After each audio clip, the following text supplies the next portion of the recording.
आज वसंत पंचमी अर्थात श्री विठ्ठल रुक्मिणी मातेचा विवाह सोहळा। वसंत पंचमीच्या शुभ मुहूर्तावरती आज श्री विठ्ठल रुक्मिणी मातेचा शाही विवाह सोहळा दुपारी संपन्न होणार आहे आणि त्या निमित्तानं पुणे येथील भाविक भारत भुजबळ यांनी विठ्ठल मंदिराला आकर्षक फुलांची सजावट केलेली आहे। सुमारे 3.5 ते 4 टन फुलांचा आणि 1 टन ऊसाचा वापर या ठिकाणी करण्यात आलाय। सुनील दिवाण आपले प्रतिनिधी या संदर्भातले अपडेट देण्यासाठी पंढरपूरमधल्या विठ्ठल मंदिरातून थेट आपल्या सोबत आहेत।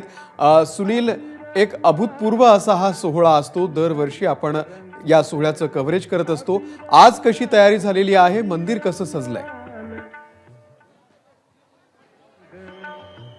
आज वसंत पंचमी अमोल आणि खऱ्या अर्थाने हजारोंच्या संख्येने राज्यभरातले भाविक देवाच्या डोक्यावर अक्षता टाकायला मिळावेत यासाठी इथं पोहोचलेले आहेत। सध्या विठ्ठल मंदिराच्या सभामंडपात लग्नवेदी सजलेली आहे।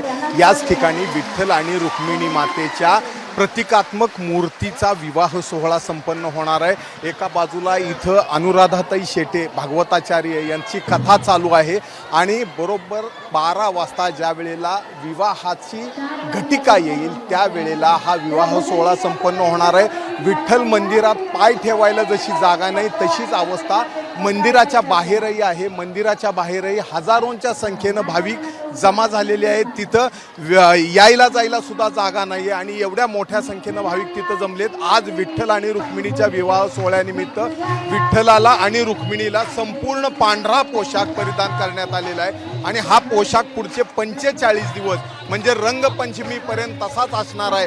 विठ्ठलाला आज लग्नानिमित्त हा पांढरा पोशाख आहे, डोक्यावर मोरपीस आहे आणि या पांढऱ्या पोशाखावर गुलाल टाकण्यात आलेला आहे। याच पद्धतीनं रुक्मिणी मातेलाही सजवण्यात आलेलं आहे।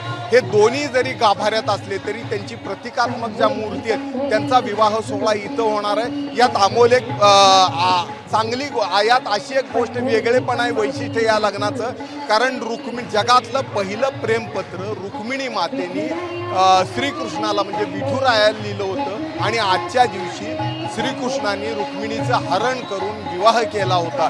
त्यामुळे जगातलं पहिलं प्रेमपत्र आजच रुक्मिणी मातेने दिलं होतं। 7 श्लोकांचं हे पत्र होतं आणि तोच आज वसंत पंचमीचा दिवस आहे। यामुळे हजारोंच्या संख्येनं भाविक सध्या पंढरपुरात आहेत। अमोल, निश्चित धन्यवाद सुनील या सुंदर दृश्यांबद्दल। एबीपी माझा, उघडा डोळे बघा नीट।